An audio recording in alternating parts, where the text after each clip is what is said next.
Ngatinamatei. Baba wedu namuponesi msiko wedenga nepasi toda kutendai matitendera kusangana nyama nemweya zviri pamwe chete. Rumbidzwai nekusingaperi nekuti zvakafanira imi. Muzita raJesu tinonamata. Amen. Ndoda kukutendai vanangu, patakagumira ndo patiri kutangira. Ende ndokukumbirai kuti zvatoda kutaura mukati menguva ino zvinhu zvamakandibvunza mukuti nditaure nezvazvo. Nekuda kwekuti vanhu vakawanda vane confusion iyi. Saka ini zvandichaita ndezvekudai. Ndichatora mibvunzo iyi ndoigeneralize. Ndinoisummarize so that ndinopa mhinduro inowirirana nezviripo. Ndichibvuma nekutenda kuti Jehovha uchakuitirai nyasha uye Jehovha uchakuraramisai. Saka mune zvese vanangu pamunenge makateerera, teererai muchiziva kuti izvo Mwari ane hanya nemi, Mwari anokudai, Mwari ane hanya neramangwana renyu. Sezvinotaurwa nevaparidzi, kunzi murayiro hauna kuitirwa kuti munhu auchengete, asi murayiro wakaitirwa kuchengeta munhu. Saka munhu ari mumurayiro akachengeteka, munhu ari kunze kwemurayiro akachengeteka. Ende ndinoda kudzokorora kuti nyika nekuzara kwayo ndezvaJehovha, uye Jehovha unokomborera vaanoda, unotuka vanoda kutukwa. So by the end of the day, ngatiraramei tichiziva kuti tiri pamberi paMwari. Saka ndichabata inini pandauya pano, ndichatry by all means to be very practical. Ende muzive kuti mukuparidza evhangeri handi mukutsvaga ukama. Mukuparidza evhangeri handi mukutsvaga mafollowers. Mukuparidza evhangeri kuti vanhu vagadzirire kusangana nemutongi wavo. Endi patinotaura, tinotaura zvokwadi isingafarirwi nemunhu, asi zvokwadi inoraramisa munhu. Saka Mwari akuitire zvakanaka. Asi chinhu chandinofarira hangu muvafana vangu vazhinji ndechekuti izvo vazhinji vanozama kurarama sezvinodiwa kuti vararame. Mwari akuitire zvakanaka. Mwari aramba achikukomborerai. Saka nyaya patakasira ndo pandichasamaraiza ndichibva patakasira mazuva akapfuura. Ndichatanga ndaverenga mavhesi andichashandisa pandichatsanangura nyaya yacho tichienderera mberi. Ikatadza kupera, inopera musi wainopera. Saka ramba uchingoteera kusvikira nyaya ichinge yapera. Takashandisa vhesi iyi patakanga tichitaura Mateo chapter 5 pavhesi ya8 yakati, vakaropafadzwa vane mwoyo yakachena nokuti vachaona Mwari. Ndo panotangwa patakasira, vakaropafadzwa vane mwoyo yakachena nekuti vachaona Mwari. Ndobva ndaenda pavhesi ipana Matthew chapter 12 kubva pavhesi ya33 kana kuti gaindiverenge 34 na 35. Mateo chapter 12 verse 34 na 35. Imi vana venyoka. Ndoda kuti mupabati. Hapasi kunzi imi nyoka. No. Pari kunzi imi muri vana venyoka. Saka chinokuita nyoka handi choice. Chinokuita nyoka mazvarirwo. Saka panapa Bible riri kuti iwe uri nyoka, kwete nekuti unoda kuve nyoka, asi wakazvarwa nenyoka, ukainherita majinzi enyoka, ukainherita body yenyoka, ukainherita language yenyoka. Zvino pawakaberekerwa, wakaberekwa senyoka. Saka Mwari haana kuti imimi nyoka, ari kuti imimi vana venyoka. Zorevei? Zoreva kuti nyoka ikaberekwa iri nyoka haigone kusava nyoka kana isina kuzoberekwa kuti isave nyoka. Saka Mwari ari kuburitsa pachena kuti chakaberekwa nenyoka inyoka, chakaberekwa neshumba ishumba, chakaberekwa nemunhu munhu, chakaberekwa nemweya mweya. Saka identity yedu tinoiwana kubva mukuberekwa. Saka panapa ndikataura zvenyoka handireve imi, ndiri kungokupai identity kubva pamakazvarigwa kuti iyemi muri vana venyoka. Saka machances ekuve nyoka i100% unless pazoitwa miracle inokuita kuti usave nyoka. Saka Bible rinobva rati imi vana venyoka. Mungagona seiko kutaura zvinhu zvakanaka zvamuri vakaipa? Nokuti muromo unotaura zvizere mumwoyo. Munhu akanaka anoburitsa zvinhu zvakanaka papfuma yake yakanaka, nomunhu akaipa anoburitsa zvinhu zvakaipa papfuma yake yakaipa. Panapa ndauya nevana vangu panapa vatatu. Saka ndine vafana vangu vandauya navo vandoda kushandisa semuenzaniso kuti nditsanangure nyaya yangu. Saka ndokumbira kuti pamunovaona vakamira pamberi ungori muenzaniso, musanetseke navo, ndo zvavatori muenzaniso. Pano vauya chete kuti vazongomira pablackboard vave blackboard. Saka imimi vafana uyai panapa, mirai apa, itai mutsara zvakanaka ukatangira panapa, iwe ukamira panapa, kuti nyika izive kuti ndimi. Saka ava vakomana vatatu ava ndichavasenzesa semuenzaniso kuti nditsanangure pfungwa yamakandibvunza. Kana ndatsanangura pfungwa yamakandibvunza, mind you, kune vakuru vakateerera ndiri kutaura nevana. Zvinhu zvandotaura nevana munogona kunge makambozviita mukazvirarama oro muri kuzvirarama. Kana makadaro muri pati yevana vangu. Saka pandinoti vafana ndoreva nemi as long as muchirarama zvevafana. Nekuti ndikangoona munhu ari kuyamwa mukaka pazamu kwandiri chimwana, saka by the end of the day ndinomuadressa like that. Saka ndo vakomana vatatu vandichadhila navo. Chekutanga, nyaya yatiri kuda kutsanangura panapa inoti takawirirana svondo rapfuura, handichadi kudzokera kumashure masvondo apfuura aya, kuti bhaibheri kana richiti mwoyo haritaure nehati inopamba ropa, takawirirana kuti rinotaura nepfungwa. Saka bhaibheri manje pariri kutaura riri kuti vakaropafadzwa vakachena pamwoyo. Saka mwoyo hatinongedzere apa asi tinonongedzera apa. Saka bhaibheri riri kuti vakaropafadzwa vakachena pamwoyo nekuti ndivo voga vane mukana wekuona Mwari. Ndoda kuti mubate mune zvakanaka. Kune kuzoona Mwari patichaponeswa tapinda mudenga, uye kune kuona Mwari muzviitiko zveupenyu.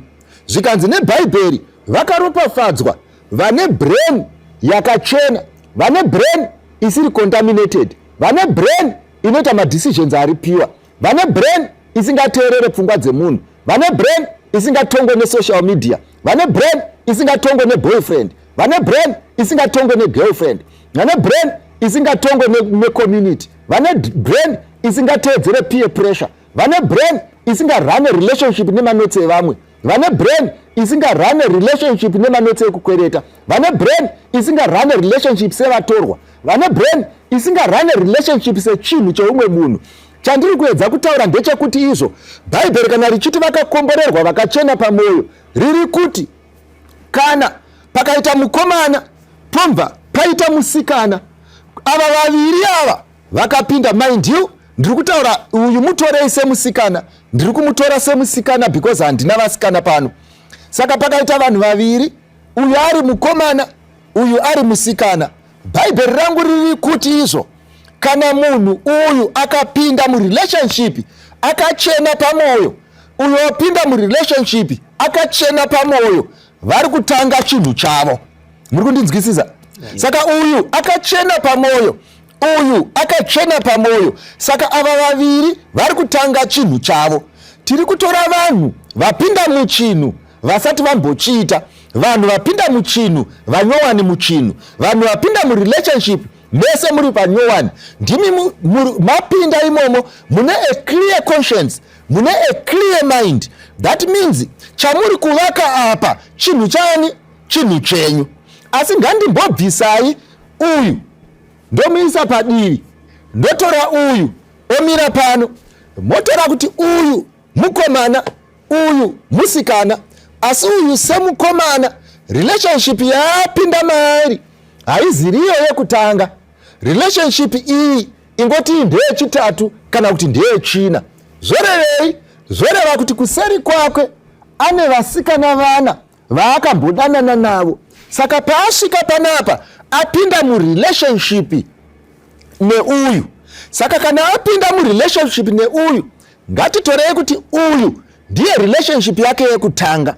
Asi uyu muovet, uyu iveterian, uyu mutambi webhora, uyu iprofessional, ava ndeve super league. Havana kutanga kuritambira pamuri, vaitotamba kudhara zvekuti CV yavo inotaura kuti ndiva nani. Vakanga vasingatambe ndeavava.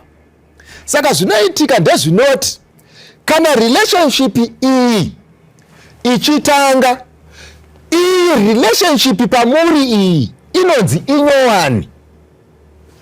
Uri kubata zvandiri kutaura?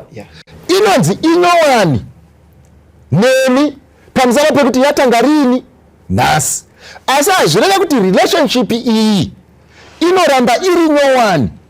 chinogona kungoita kuti ive nyowani ndechekuti uyu akashandisa experience yaakaaccumulata pamarelationships 4 akanga anawo, akaoffloada, akauya ari pazero, akauya mupfungwa musina chinhu, akauya ari asingatozivi kuti kunokiswa munhu, akauya asingazivi kuti kunobatwa munhu, akauya asingazivi kuti kunorarwa nemunhu, akauya asingazivi kuti kunotengwa pizza, akangouya ari munyowani. Sezvaakanga ari panyowani, the relationship remains new. Asi uyu akauya ne40 years experience. Munhu asina experience pachirongwa ichi ndiwe, asi uyu anouya ne40 years experience dzake. Saka chinowanzoitika manje, kana mwoyo usina kuchena, kana pfungwa isina kuchena, paanopinda mukati merelationship ino, anoirana nepfungwa ine 40 years. Kwaari i-continuation yemarelationships akanga aripo, asi chaari kutarisira ndechekuti relationship nyowani is going in must and should outperform the other relationships. Remember, dzaaka-offloada akati hadzishande, dzaaka-offloada hadzina basa, dzaaka-offloada hadzimushandiri. Saka paakadzi-offloada dzisingamushandiri, asi anogona kunge ane zvimwe zvaaida mumarelationship iwayo zvaanouya akatakura. Saka paanosangana newe manje, anoda kuoffloada zvari mumusoro make kuenda pauri kuti uye zvaaka-accumulata muexperience yake. Saka relationship iyi kana ichinge yadaro, iwe unoti ndeyedu, uyu anoti ndeyedu, but haizi yenyu, ndeyake, iri kuranwa nestandard yakasetwa somewhere else. Iwe basa rako semusikana murelationship iyi is to outperform others. Saka pauri kunzi uri kuimprove, you are not improving in terms of your relationship, but you are outplaying maplayer akambenga aripo.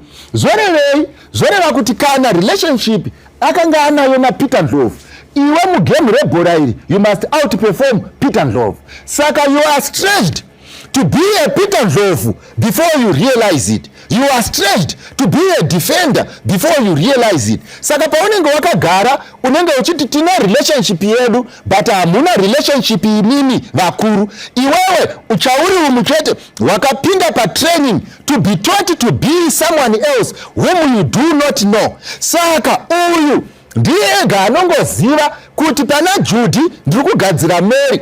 Mary ceases to exist. Mary ceases to be. Imimi manje pamunenge muchiita izvozvo munenge muchinyeperana kuti hapana munhu ari perfect. Saka I am adjusting. When you are not adjusting, you are dying so that he recreates what he considered to be a doll yaanogona kutamba nayo mukati meupenyu. Saka uyu paari kuita zvinhu zvake uyu haasi kuitira iwewe, ari kuitira iye, because hakuna munhu anoroora munhu kuti amuchengete. Hakuna anoroora munhu kuti amugarise zvakanaka. Munhu anoroora munhu to satisfy zvinodiwa naiye, and the same applies here. I hope I'm making myself clear. So by the end of the day, imimi muna mchiti tiri mu relationship nyowani, asi haizi nyowani. Sei isiri nyowani nekuti iyo ndo yazvarwa nhasi, asi iri kurwanwa nepfungwa dzenguva yachaka. Pfungwa dzenyu dzakatobatana netsikare. Iwe kuvakomana vawaidanana navo 7 wauya nemanotsi acho, uyu vasikana vaidanana navo 7 ndomba wauya nemanotsi acho, ndomba mauya nemanotsi 7 different people, uyu ane 7 different people. You are trying to run a new thing muchishandisa a contaminated mind. And who told you imimi kuti izvo whatever you experienced uko is what must be experienced here for this to be a relationship? Saka Bible manje pariri kuti vakakomborerwa, vakachena pamwoyo nekuti vachaona Mwari, riri kungoti vakakomborerwa vanotanga chinhu mumusoro musina chirimo, chiri contaminated, chinotanga naMwari chichipera naMwari, nemanotsi aMwari asiri manotsi evanhu, nekuri kuenda Mwari kwete kuri kuenda vanhu. Mwari haapo kuzomenda zvirongo zvakatsemuka kuti munouya nemakapu enyu inini akatoboka kudhara, munouya nemakapu enyu inini atori nemitswi kudhara, munouya nehari dzenyu inini dzitori nemitswi kudhara, mopfugama kuita svondo rese wakatsanya uchiti Mwari aname mitswi yehari. Mwari haanami mitswi. Mwari anenge achiti izvo, offload things that are not necessary and let me recreate and give you what you want. Therefore, it is not the purpose of a relationship to recreate, but relationships are for the recreated. Are you getting me? Yes. So hauende wewe uchinotsvaga chinhu chakatsemuka uchiti mudhara wangu inini ari kudenga uko akaoma anonama, nekuti Mwari haaiti basa rekunama. Mwari anoti no, inini ndinokupa chakanaka kana pfungwa yako yakadiwe yakanaka. So pari kunzi blessed are the pure in heart, pari kutaurwa kunzi vanhu vari kupinda vane pfungwa dzakarongeka, vanhu vari kupinda vane pfungwa dzisina kukondaminetwa, vanhu vari kupinda vasina kuzembera pa-experience isina chekuita naMwari. Mapabataka. Now, ndoda kukutaurira vana vangu, chinhu chinokondamineta moyo kunyanya kwamuri inini ndechichichi. Ndoda kutanga ndapinda ndakambokutaurira chinhu ichi, ndakuda kukupindira kuti chinhu chinokondamineta moyo ndechichichi. Chakutanga ndechinoti, handiti tawirirana kuti tiri panapa, hausati wambove nerelationship, hausati wambopfimba, hausati wambodiwa, hausati wambokiswa, hausati wambodii, wangopinda murelationship ndo yako yekutanga. Ndizvo zvoka. Saka uri kupinda nepfungwa uri palevel inoi. Ndoda kuti mubate zvandakataura. Kune vari kumba uko, ndoda kuti muone chinhu ichi. Handiti ndine vakomana vatatu panapa 1 2 3. Inini asumai kuti kusaidi kwavo kunoko kune vasikana 1 2 3. Zviri pachenaka. Saka zvoreva kuti vanhu vari panapa i6. Paisi kwamira panapa, the other side kune vasikana, kunoku kuside kune vakomana. Saka zvandiri kureva ndezvekuti ngatimboti ndikati mukomana uyu anorara nevasikana nemusikana, imi munobva matoziva kuti customer yake iriko kuside uku. Ndikati uyu anonamatira vasikana, zvoreva kuti kuna ari kunamatirwa kuside uku. Ndizvo zvoka. So by the end of the day, ava vakomana 3 vakamirirwa nevasikana 6 ne3 vari kunoko. Saka panel yangu ine vanhu 6, even if vari kuoneka vari 3 pakajeka kapa. Good. Saka ona zvinoitika vapfana ndezvizvizvi. Ndataura nevamwe vapfana, chinoitika ndechichi, imundirambire kana zvisiri correct. Zvinogona kusave correct kwamuri imakamira pano, mabata zvandinotaura ka, asi ndinotaura generally as young people. Handiti takawirirana kuti on a point of entry uchipinda murelationship yako iri nyowani, ndeyekuti izvo you are not even sure of what to do in there. Vanhu vazhinji vanotopfimba musikana vozoda kutsvaga zvekumuitisa. Haizi nyaya yekuti vanonopfimba, ndikutaura vari kupinda vanyowani, handitaura maovheti. Vari kupinda vanyowani ndeyekuti vazhinji vacho anoerekana aane musikana, asi nyangwe nyaya dzacho dzekutotaura haana. And kazhinji kacho you will find kuti wamurelationship, it is the relationship that then shapes you instead of you shaping a relationship. Zvekuti munhu anogona kupinda murelationship asiri pfambi, oitwa pfambi nerelationship.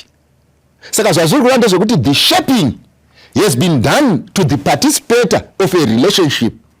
So he belongs to the relationship, but the relationship does not belong to him. Uyu kana apinda semusikana kana kuti semukomana, he becomes a product of the acts the relationship. Pane kuti the relationship is a product of what he had in mind. Why? Because when he got into the relationship, the mind was empty. Therefore, an idle mind is a devil's workshop. Because matove relationship without a plan, matove zvidhina pasina plan, Saka chinoitika ndechoti munongovaka chero zvamavaka, zvekuti mukavaka imba yenyu imimi ine dhoo rakatetepa, maakumanikidzwa kupinda nesaidhi. Imimi moti dzimba dzamazuva ano vanhu vanopinda nesaidhi.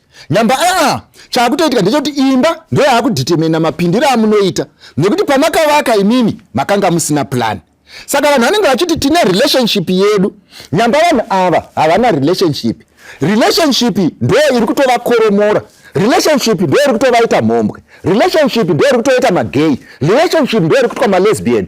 Kana abuda murelationship amulesbian oti ndo zvandinofarira. Kana abuda murelationship achikiswa oti ndo zvandinofarira. Handizvo zvaunofarira, izvi ndo zvawave nekuti wakapinda muchinhu usina plan. Saka the relationship will shape you. Painenge ichikushepa iwewe, iri kukupa the physical benefit, but it's affecting the mind. Saka wapinda panapa hauna kana plan. Mapinda musina kana plan, mobva magara pasi mobvunza vamwe kuti naini kana vanhu vachidanana munodii. Uyomba akudza kuti no, kana muchidanana hamufanirwi kungofamba sezvinonzi muri ndifata nasister. Vanhu vanofanirwa kumbobata nawo, vanofanirwa kumboita hug.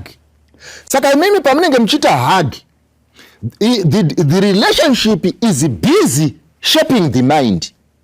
Mind iya ndo yanzi naMwari vakakomborerwa vakachena pamwoyo, because vanotungamirirwa naMwari. Saka the relationship now tells you kuti no, you need a hug. Saka iwe zvaunouya manje unouya uchijustifya uchiti imimi chii chakaipa nehug. It's just a form of greeting.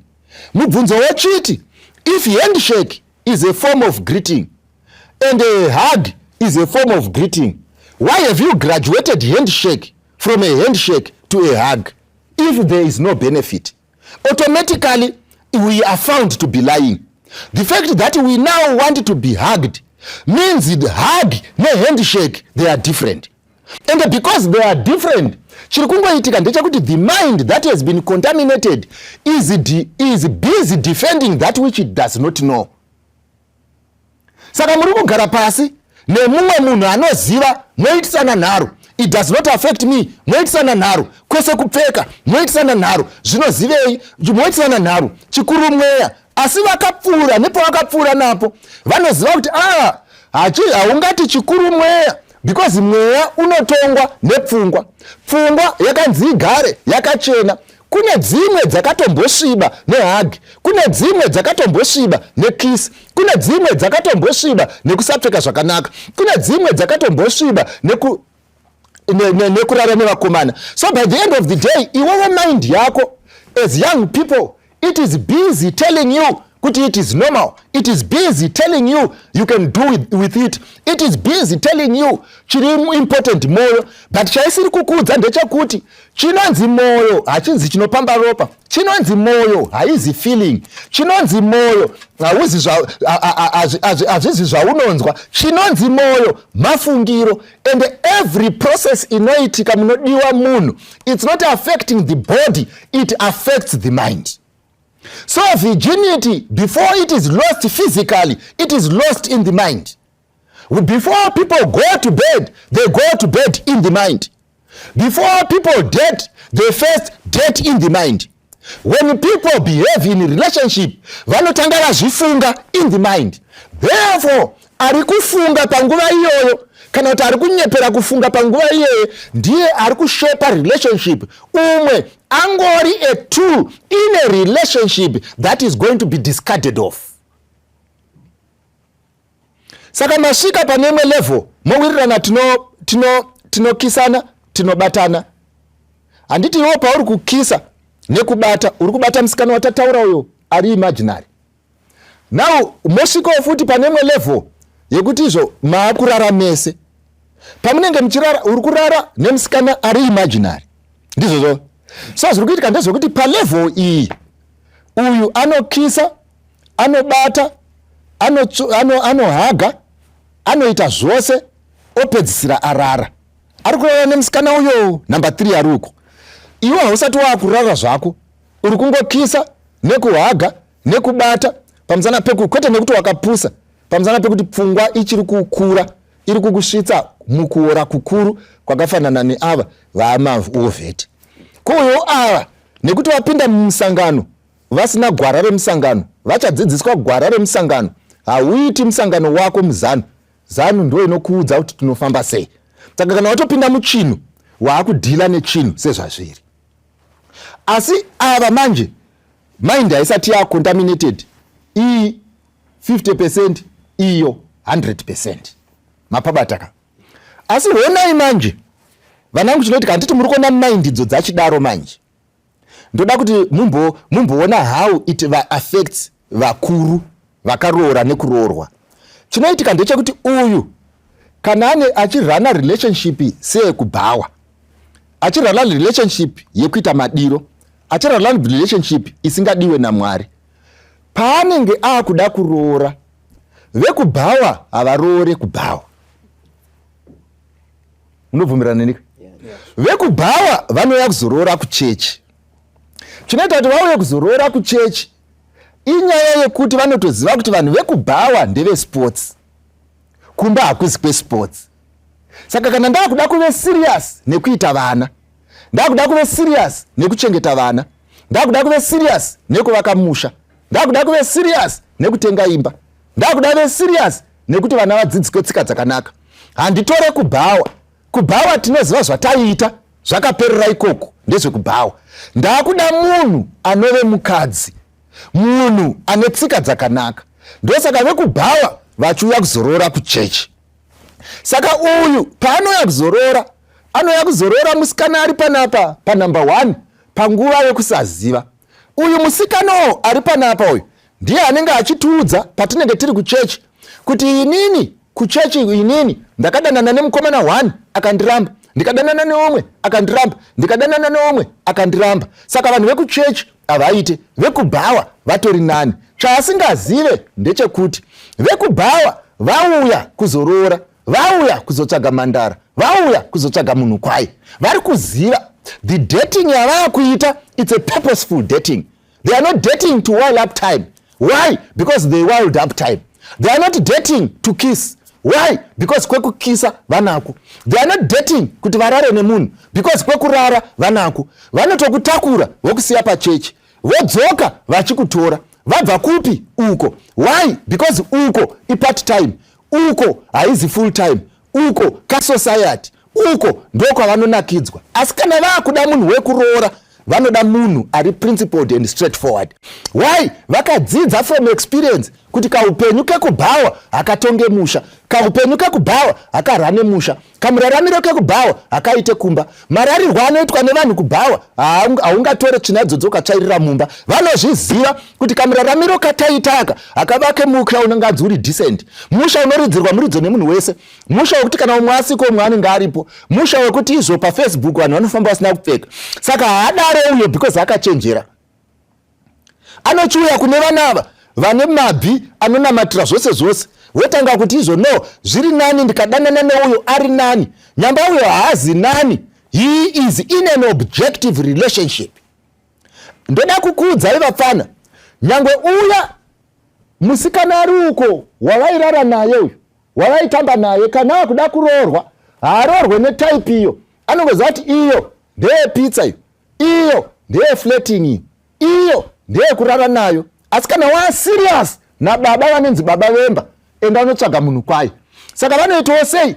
Vanouya vanonamirira nemunhu kwaye, ivo vachibva kubhawa. Kana ukadanana nepfambi nhasi, haikubvumidzi nyangwe kuibata ruoko. Ukadanana nepfambi nhasi, ukaiti hagino titozozviona taroorwa, haisi kuti hakusiriko kwandakanga ndiri. Aiwa, iri kuti izvozvo ndakatozviita, ndakatoritaya. Saka ndiri kuziva kuti hazvibhadhare. Saka inini panapa handisida munhu anondiwestira time. Why? Because time ndakatowesta. Saka pandatoya panapa ndakuda kukandwa mukitchen. Saka iwewe kana usingadi undikanda mukitchen, ndikamusiyana neni. Saka iwewe paunenge wakatarisana naye, unenge uchimona munhu kwaye, haadi kukiswa, pese munenge muchiverenga bhaibheri, pese munenge muchiimba, pese munenge muri muchechi, ende ndozvamuri kuita, but hazvisi kutaura condition yake. Zvazviri kungotaura ndezvekuti ane pfungwa yakamechua kudarika iwe. Saka ari kuseenzesa pfungwa iyoyo kukubetsera kuti akupinze. Asi kana mapinda mumarriage muchazoranwa nepfungwa yekubhawa. kupinda achakusetera standard sezvaunoziva, asi kana mamo munorana neye kubhawa muchazoona kuti hawo.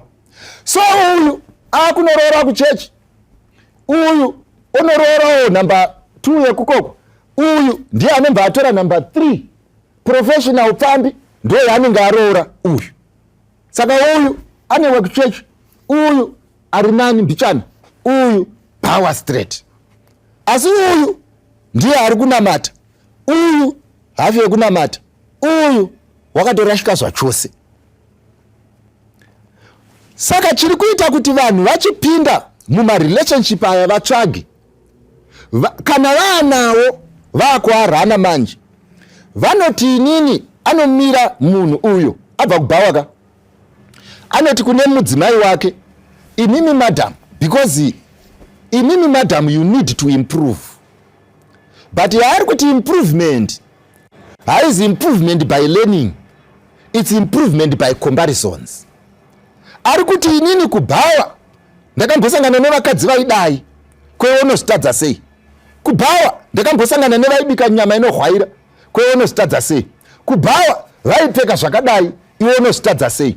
Saka by the end of the day vanhu vanogara pasi. Ndiri kutaura kwamuri mese mugeroko, zvinhu zvinotaurwa kazhinji nevanhu ndezvekuti hanzi kana uchinge wasvika iwewe pamba wapedza kuroorwa, kana murume wako achida kuti ufambe usina kupfeka ofamba usina kupfeka, kana murume wako achida kuti ukambaire unofamba wakakambaira.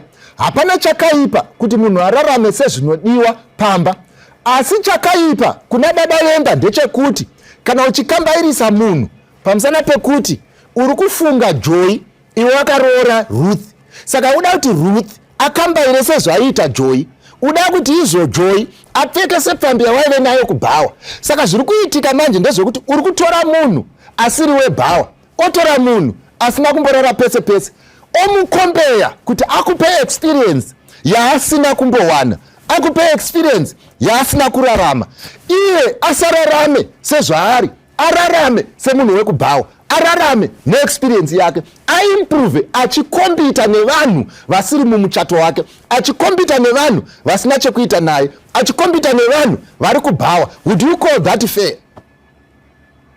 Is it fair kuti iwewe wabva kwawabva osvika kumba osangana nemwe mukadzi, oti mukadzi uyu ndaiti ndikarara naye zvinhu zvangu zvainyatsofamba, ndainzwa ndiri pamusha, kosei kumba zvisiri kuitika? Why? Saka mukadzi wako iwewe manje uri kumukombeya mupfungwa nemunhu wemubhawa, omuti iwewe chiri kuita kuti zvinhu zvisafambe panapa ndechekuti iwewe hausi kuda kuchinja, iwewe hausi kuda kushanduka. Kuchinja kuita sani sepfambi yekubhawa, kuchinja kuita sani saRuth yari Mary, kuchinja kuita sani arege kurarama iwe urarame, kuchinja kuita sani afe kuti iwe ufe. Why? Pamusana pekuti wakapinda in a relationship with a very contaminated mind. Wapinda in a contaminated mind ndobva waramba kuti ichene, so that munorana relationship yenyu makachena pamwoyo. Saka yakuti wakasviba unoda kuti wakachena asvibe kuti iye anakidzwe neupenyu, akasviba akuda kuti izvo vakachena vasvibe kuti zvake zvifai. Saka muchato manje wakuchiranwa, kana kuti relationship yakuchiranwa nemanotsi asina kuita nerelationship. Zvakafanana newe young man as a young man, ombodzwa nemusikana kunzi izvo iwewe wakatonhora, relationship ino haifambe, tiri kungoita kunge brother na sister. What would a young man do? Anodi young man? Mostly kazhinji ndinoita walk out parelationship yakadaro. Good. Anoti mostly kazhinji hanzi anoita walk out parelationship yakadaro. Ukabvunza vari kumba uku, young man, nobody walks out of that relationship, they up the game. Akanzi nemusikana relationship yakatonhora akunotora manotsi ekuti idziye kuranwa nemusikana anga ari kubhawa, kuti iwewe unodzidza manotsi ekubhawa muye murane relationship yekubhawa imi muri muchechi. This is the reason why most of your relationships haasi marelationship ari pure, haasi marelationship akakora chipfambi chamuri kuita, asi muri kuita chipfambi ichi makabata mahimbuko, muri kuita chipfambi makabata mabhaibheri. Why? Pamusana pekuti hamuna kuchena pamwoyo. You are running your relationships nemanotsi asiriwo. Akabva kupi? Akadzidziswa kupi? Akatorwa kupi? Ndiani akaudza munhu kuti ndo chinonzi relationship? Ndiani akaudza munhu kuti kana mukomana asingagone kukisa haasi mukomana kwai? Why is it that imimi vakomana makato accepta standard yakasetwa kubhawa, girlfriend yako ichidanana neni, ichidanana nafadha vakaita seni, ndokumba yapowa manotsi, yakuya yokuudza kuti iwewe wakarara, iwewe wakatonhora, wakuchinja mindset yanga yakachena, yanga ichifamba naMwari, yanga ichitungamirwa naMwari, orasa so as to please me, oranwa nepfungwa, but pfungwa iyoyo haina kuoriginata kumusikana, haina kubva mumusikana uri kudanana naye, ipfungwa yaMachando yauri kunzi uperform. Saka iwewe saJohn uchararama saJohn rini? Kana iwewe kubva paucharoora nepaucharana relationship nepamuchadanana, muchadanana mushandisa manotsi angu zvoreva kuti muri mastudents angu, kana iwewe ukafoira anodzoka kwandiri kumanotsi. Why? Because mese hamuna kuchena pamwoyo. Your relationship has been contaminated. Why? By the mindset. And who did put the mindset? Mudhara ari kubhawa. And mese mugera munoda kukuudzai ndechekuti kana muchida kuti relationship ifambe, ngaive yako, ngaisaranwa nema-feelings ema-relationships akapfuura, ngaisaranwa nema-notes ekowakabva, ngaisaranwa nema-notes ekowabviswa kumandara, ngaisaranwa nema-notes amaitaurirana kupapati, ngaisaranwa nema-notes amaitaurirana muri pagirls club, ngaisaranwa nema-notes amunotaurirana muri mukombe, ngaisaranwa nema-notes amunoona pafacebook, ngaisaranwa nema-ideas amunoona painternet. I want to tell you, my ideas epa internet ndeumwe, my ideas eku club ndeumwe, my ideas ekuko ndeumwe. If the relationship belongs to you, you need to go into a relationship with a clear mind. Your partner comes with a clear mind. You manufacture what you determine to be a relationship. You run what you consider to be a relationship so that it becomes yours. And I want to tell you this, when it is yours, it is yours. Bachi nderangu ndikarihenga apo, nyangu vamwe vakauya 30 nemabhachi vakahenga, pandobuda mumba ndinotora rangu ndoriziva ndorida nekuti ndini ndakaritenga. So by the end of the day, for relationships to be pure, for the relationship to be sound, anoda a sound mind. Sound mind inodii? Ngaisiye zvazuro, ngaisarane nezvekukwereta. Vanangu mune dambudziko guru nderekuti imimi, all the ideas that you are implementing, you don't own them. They are not yours. They are from somewhere else. All the ideas that are leading you into marriage, they are not yours. They were invented somewhere else. This is the reason why vamwe venyu vachitoti, inini ndine musikana wandiri kudanana naye wekuchechi, akanaka, ane tsika dzakanaka, asi mwoyo wangu haunzwi uchimuda. Inini I don't appreciate ye, but I know she is a good wife. As chii chiri kudaro pamusana pekuti you are seeing the good and evaluating it through a contaminated mind. Saka iwewe, you want to satiate the contaminated mind and at the same time get something that is good. It does not work like that, and it will not work like that. So ndo nhamo iripo kazhinji yekuti vakachena pamwoyo, yekuti vanotya Mwari, yekuti vanoda zvinhu zvakanaka, vari kusarenda zvinhu zvakanaka zvichavapa ramangwana rakanaka, vachirana zvinhu ne-contaminated mind, vachirana zvinhu zvisingakomborerwe naMwari, vachisiya Mwari. Kana mazove mberi moti murume achinja, kana mazove mberi mukadzi achinja, kana mazove mberi moti ari abusive, nyamba nguva yamakarana makapiwa manotsi asiriwo, mukaramba manotsi anoshanda, makashepwa ne-relationship instead of shaping the relationship. It was busy manufacturing participants when you were not there. Pamaidya pizza, who was shaping who? Who was shaping who? Who was deciding what? Pamaifamba muchitaura kuti iko netakudanana, kana takudanana tinozoita vana vangani, akanga akuudza kuti uchabara ndiani, iko zvinezviwa ane stress yekuda kuve nemwana because makataurirana kuti mwana cannot be done away with mukati memarriage. Kana asipo makaita saMwari. So pfungwa iri contaminated, iri kuramba ichingotenderera ichingoenda mberi. Bhaibheri roti vakakomborerwa vakachena pamwoyo nekuti vachaona Mwari. Saka ndo level 1 vanangu yandiri kukuudzai. Chiri kuuya relationship is what relationships are doing to the mind, not what the mind is doing to the relationships. Most of you are not thinking. Like I said last time, I continuously say, enda mbonomira uri wega mani mwanangu, enda unomira uri mumba mako uri wega, oti murelationship ungozvibvunza kuti when did you last use your mind, because bhaibheri riri kuti pataverenga mukati mebhuku raMateo chapter 12 rati imi vana venyoka munogona seiko kutaura zvinhu zvakanaka imi muri vakaipa, munogona seiko kuzove nechinhu chakanaka imi machitorera pakaipa, munogona seiko kuzove nemereji yakanaka yakanga yakaumbwa nezvakaipa, munogona seiko kuzofunga zvakanaka pamereji makanga musingafunge zvakanaka. Hausi kuona here iwewe kuti the way this relationship is going it is making a product that is not going to survive kana mchinge mapinda kumberi kwamuri kuda. There is no way you are going to do good because you want good. There is no way you are going to be good because you want to be good.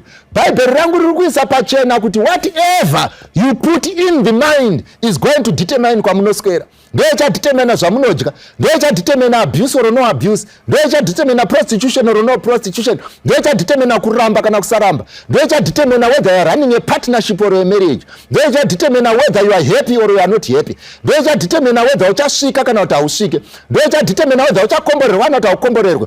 I want to tell you ndeye kuti mariro mazhinji atiri kuona mumarriage ari kufandwa nemarelationships, ari kuranwa ne-corrupt mind. People want to run a relationship with a corrupt mind. Then what out Marai cleanse when they get married. It does not work like that. Young people, I'm talking to you. It does not work like that. The way you set up your foundation determines the house that you are going to build on there. This is what happens. Hakuna moyo wakaipa uchaburitsa zvinhu zvakanaka. Inga Bhaibheri rangu rinotaura vanhu. Unorangarira zuva riya raSamuel. Samuel anoenda pamberi paMwari oti Mwari, ndiri kurwadziwa nevana veIsraeri. Varamba kuti hatichadi kutongwa nemi. Vati hatichadi kutongwa nevaprofita. Vakuda kutsvagirwa mambo kuti vafanane nedzimwe ndudzi. Zvikanzi naMwari, uzive chinhu ichi, Samuel, enda unovaitira sezvavanoda. Asi uvaudze zvavachaitirwa namambo iwayo. Asi pati yandinoda inotaurwa naMwari kuna Samuel inoti, havana kuramba iwe, asi varamba ini. Muri kubata zvandiri kutaura? Havana kuramba ani? Iwe, varamba ini. Unogona kutora point iyi nenzira mbiri. Nzira yekutanga ndeyekuti ukadanana nemunhu akati wakapora, ukadanana nemunhu akati relationship isina activity, haina zvayakaita, inobhowa, haiite. Haana kuramba iwe, aramba the principle that you represent. Haana kuramba iwe, aramba the principle ichara naupenyu. Haana kuramba iwe, aramba principle ya mudhara wako ari kudenga, anoti Jehovha ndiye mufudzi wangu, hapana chandichashaiwa. Anoti ndini ndinokupai zvekudya, ndini ndinokukomborerai pamunopinda nepamunobuda. Saka kana musikana ukadanana naye akaramba principle ya mudhara, iwe ukaramba uripo, uzive chinhu ichi, uri kudanana nemunhu akaramba Mwari wako. Inga nyangova nezvikwambo vane vanoti kana vachinge varoora, mukadzi anomanikidzirwa kubikira chikwambo. Why? Because ndo chiri kutichengeta pamusha pano. Saka chikwambo chikasadya vanoziva kuti pana hapana chikafu. Saka problem iripo ndeyekuti iwe hauna chikwambo chichapa munhu chikafu. Asi uri kuuya nemunhu anoramba Mwari wako. Anomuramba seiko? Nekuramba murayiro wako. Anomuramba seiko? Nekurarama zvisiri izvo. Kana muchinge madaro manje, moti kana mazororwa, munoda kuti Mwari akomborere, imakamuramba. Zvikanzi naMwari aiwa, kana wazvitsvagira mambo, achakutonga nenzira idzi, nenzira idzi, nenzira idzi, nenzira idzi. Ndo number 1 yamunofanirwa kuziva. Yekuti aramba zvakanaka, aramba, haana kuramba iwe. Akati haunakidze, haana kuramba iwe. Akati haufunge, haana kuramba iwe. Akati uri murombo, haana kuramba iwe. Akati handibvisi chegumi, haana kuramba iwe. Pfungwa yaramba ipfungwa yamudhara ari kudenga. Kana airamba, ungagokomborera seiko zvisiri kukomborerwa naMwari? You can't. So ndo first port of call vanangu.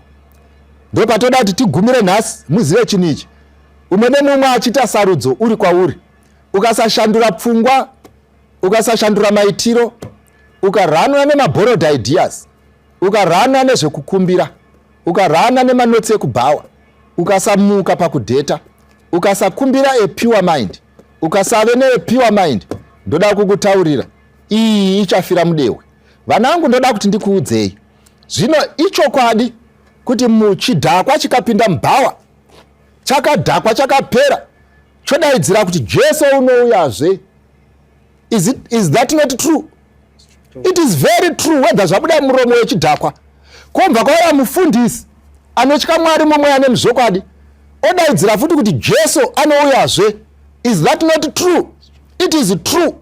So by the end of the day, what then happens ndeyekuti zvarehwa nechidhakwa is true, zvarehwa nemuprista is true. Zvese chii ichokwadi, but ichi chimwe chokwadi ichi chingori mumuromo, hachizi mumabasa. Asi ichi chokwadi ichi chiri mumuromo nemumabasa. Ukateera munhu uyu anoramba achikudza kuti Jesu unouyazve, asi haakusvitsi kuna Jesu unouya. Asi ukateera munhu uyu anokudza kuti Jesu unouyazve, achikusvitsa kuna Jesu unouya. Ndo zvakafanana nerudo vafana. Every fool has a definition of love, but not everyone is walking towards it. Every fool has a definition of marriage, but not everyone will take you there. Every fool knows what a good marriage is, but not everyone will take you there. Every relationship in a marriage written all over, but not all relationships will lead into marriage. Every relationship inenge chinzi ndiri munhu kwaye, but not all relationships dzine vanhu kwaye. In every relationship, abusive people can pretend not to be abusive. Asi ndoda kukuudza, do not only accept the word yekuti Jesu unouyazve, tarisa kuti zviri kubva pamuti upi. You need to analyze that. And for you to be able to do that, you should have a clear and a clean mind. Zvakwa muri kuda kana kurega, kutora kana kusiya, kukanda panze kana kuisa mumba, nyangwe imi vakaroorwa, imi muchangopinda nevanga varipo kudhara. If we do not change our mindset, if we run my relationship based on history, if we run my relationship based on comparison, if we run my relationship asire kubhawa sebhawa, ndoda kutaura kuti Mwari haakomborere zvinhu zvakadaro. We all need to sit down and make this thing work, because ndeyedu. Ende kune vana vedu ndoda kukutsanangurirai, ityai Mwari, mumupe mbiri, mumurumbidze, nekuti kwaari ndo kune zvinhu zvose. Ngatinamatei. Baba wangu namuponesi musiki wedenga nepasi, rumbidzwai nekusingaperi nekuti zvakafanira imi. Kana zvese zvaitwa zvapera, mugotipowa mbiri nerikudzo. Komborera vana vedu, vabetserei vamuke pavanoita zvinhu izvi, vabetserei vamuke pavanoita sarudzo, vabetserei vamuke pavanofamba. Muzita raJesu ndinonamata. Amen.